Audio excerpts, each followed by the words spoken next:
नमस्कार दोस्तों, मैं ऋचा कुमारी आप लोग का स्वागत करती हूँ अपने चैनल सिनिस्टर सीक्रेट में। आज मैं आप लोगों के लिए नई कहानी लेकर आई हूँ। आप लोग कहानी को सुनिए। कहानी अच्छी लगे तो कहीं चैनल को सब्सक्राइब कर दीजिए, लाइक कर दीजिए, कमेंट कर दीजिए। अरुण और डा आस्था की गृहस्थी की गाड़ी हंसी खुशी से चल रही थी, लेकिन उन दोनों के बीच आए वो ने गृहस्थी में नफरत का बीज अंकुरित कर दिया। इसी बीच डा आस्था ने पति अरुण को ऐसी ठेस पहुंचाई कि अरुण ने एक खतरनाक फैसला ले लिया। फिर जो हुआ। 13 अक्टूबर 2021 की देर शाम को करीब 8:30 बज रहे थे। उत्तर प्रदेश के अलीगढ़ में सिविल लाइंस के रहने वाले तरुण अग्रवाल अपने छोटे भाई अरुण अग्रवाल, जो कि अलीगढ़ शहर की रमेश विहार कॉलोनी में अपने परिवार के साथ रहता था, उनके घर पर पहुंचा था। तरुण का घर अरुण के घर से मात्र 20 मिनट की दूरी पर था, जो वह अक्सर अपनी बाइक से तय किया करता था। दरअसल एक दिन पहले ही अरुण अपने दोनों बच्चों को तरुण के घर पर छोड़ने आया था और आज तरुण अपने भतीजे भतीजी के कपड़े लेने अरुण के घर पर आया था।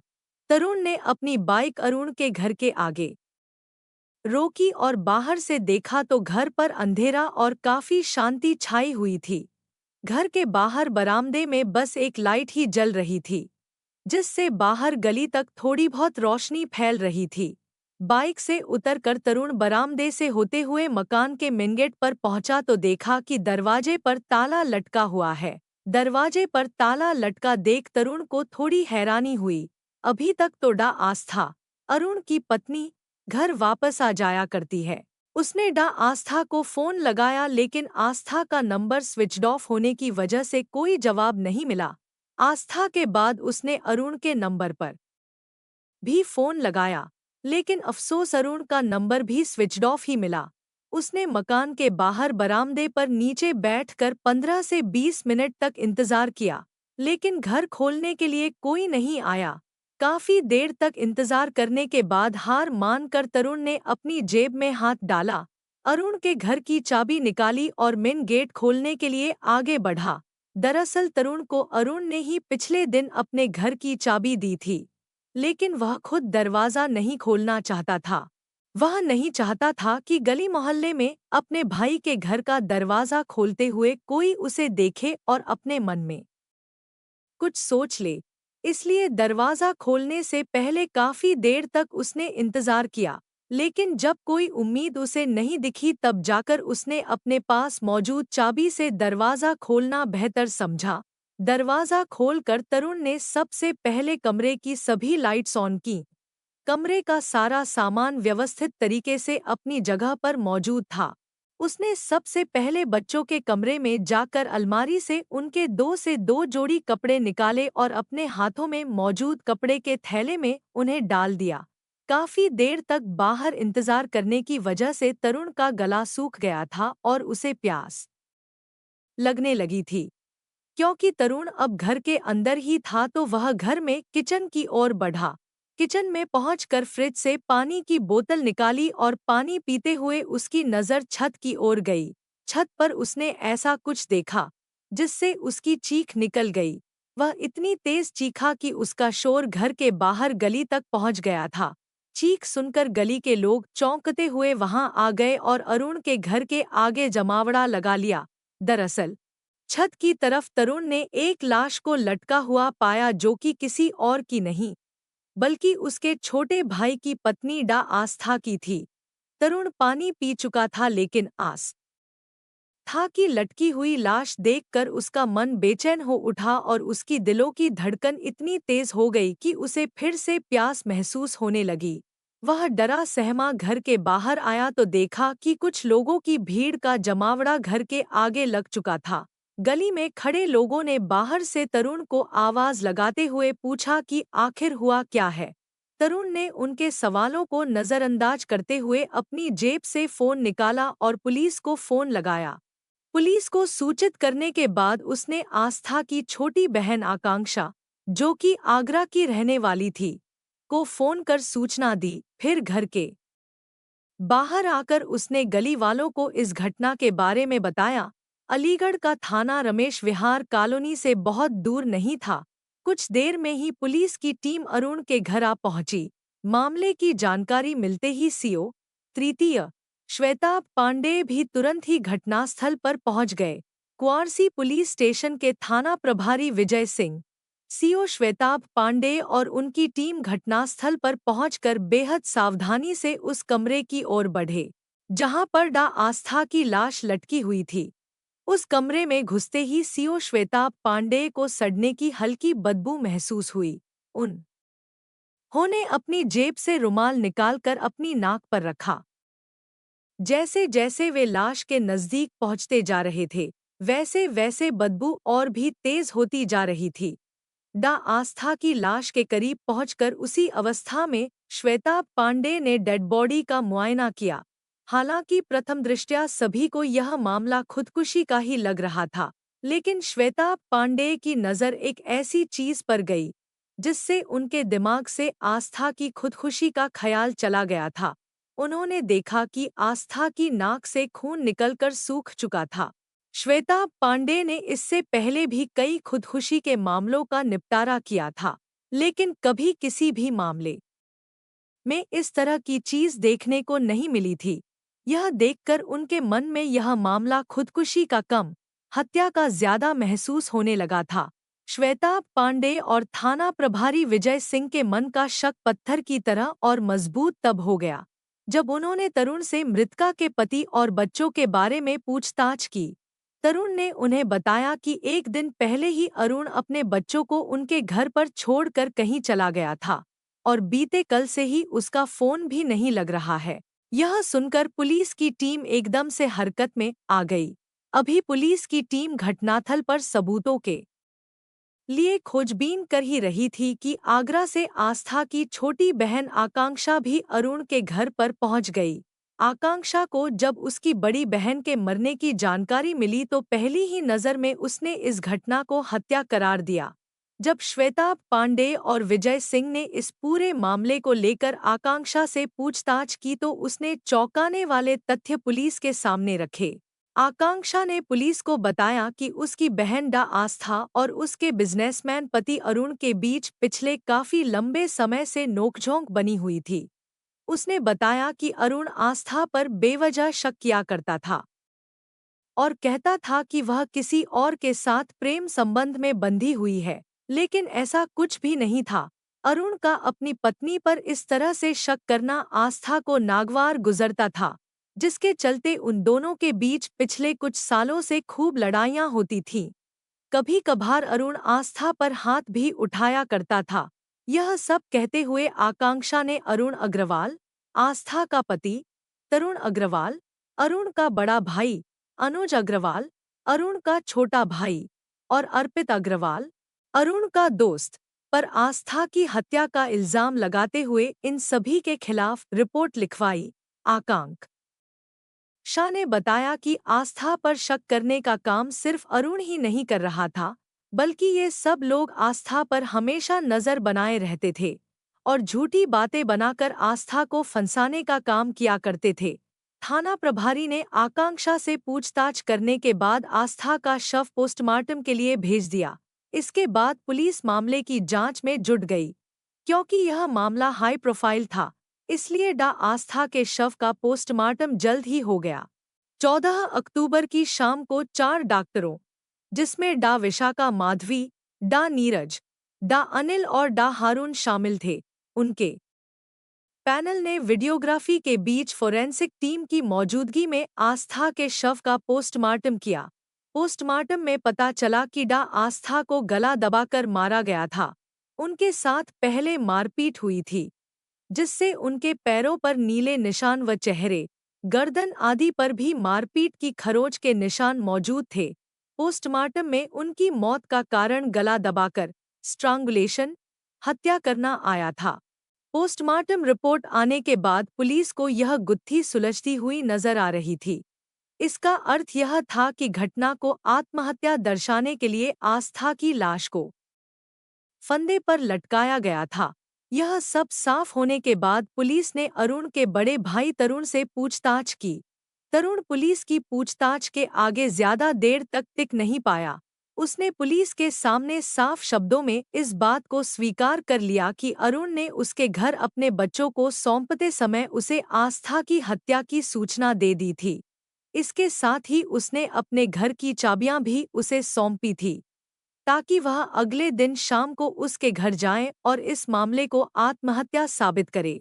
परंतु अरुण ने तरुण को यह नहीं बताया था कि वह अपने बच्चों को उसके पास छोड़कर आखिर जा कहाँ रहा है। यह सब कबूल करने के बाद पुलिस ने तरुण को 14 अक्टूबर को गिरफ्तार करके अगले दिन 15 अक्टूबर को उसे कोर्ट में पेश कर जेल भेज दिया।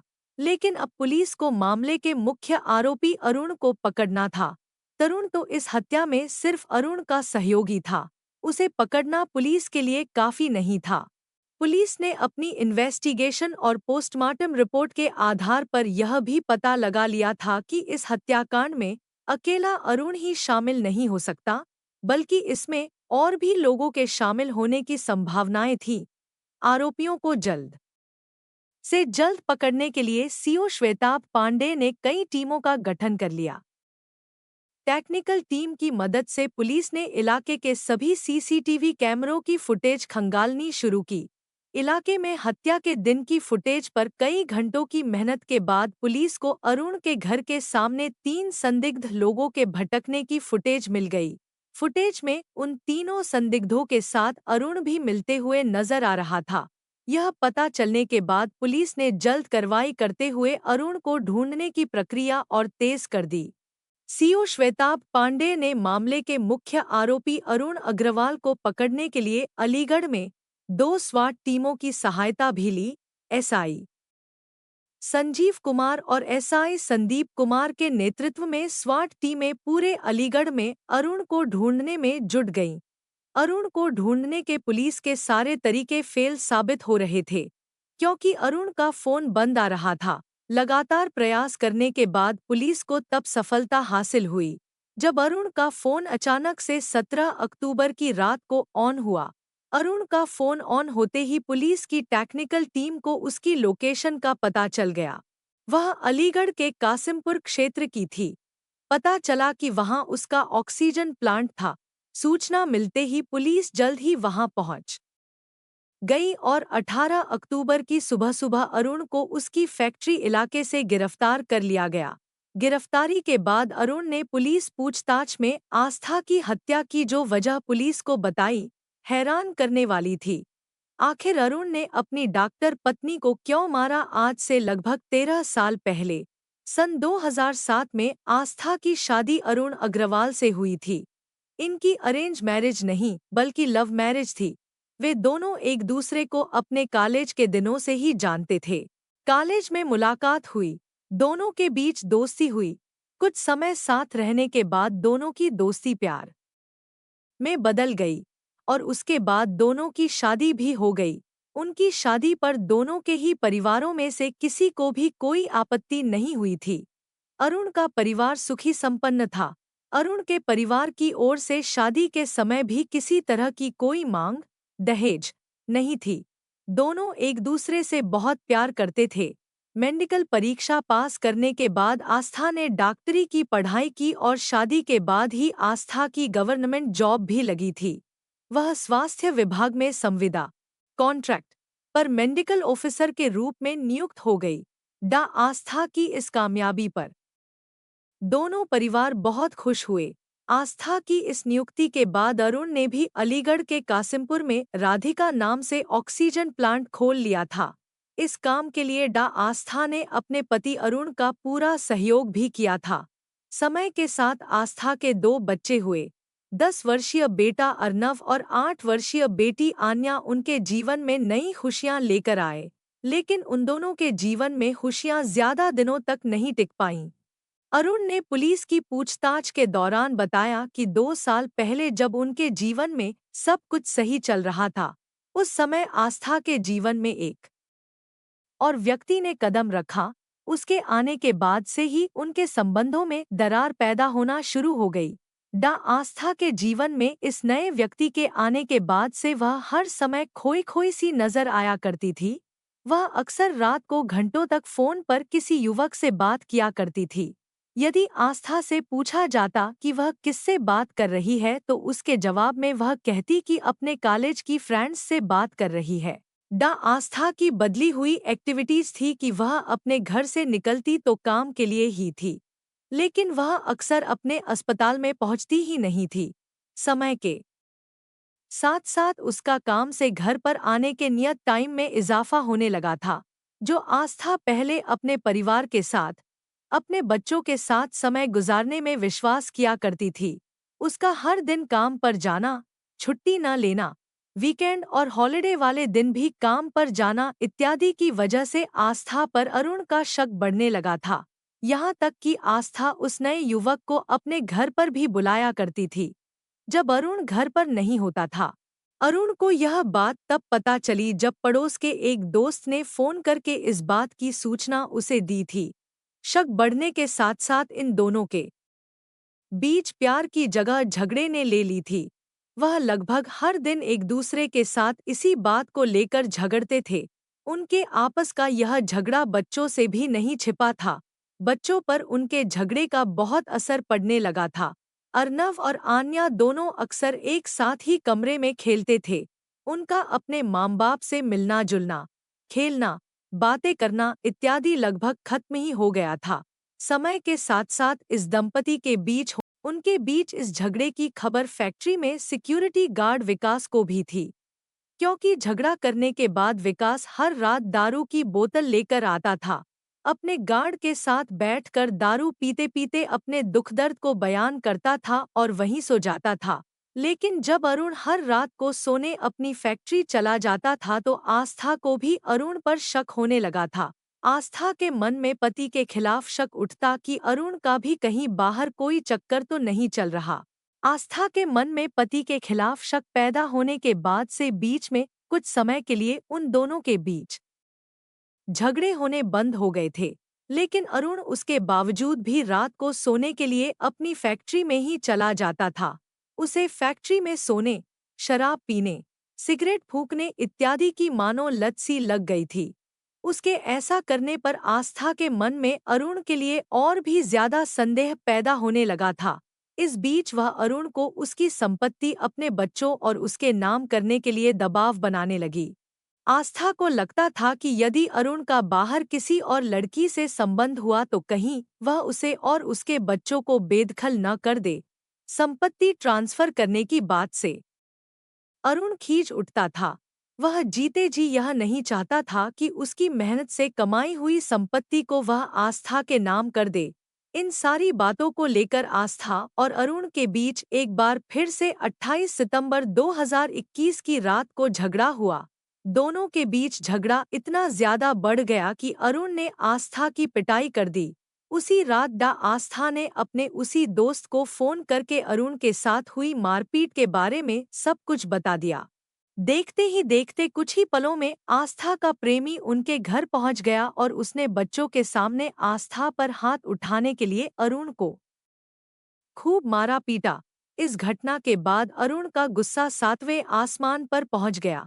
उसने मन ही मन आस्था को जान से मारने का फैसला कर लिया। मार खाकर वह फैक्ट्री में विकास से मिला और उसे सारी घटना बताते हुए आस्था को जान से मारने के अपने विचार के बारे में भी बताया।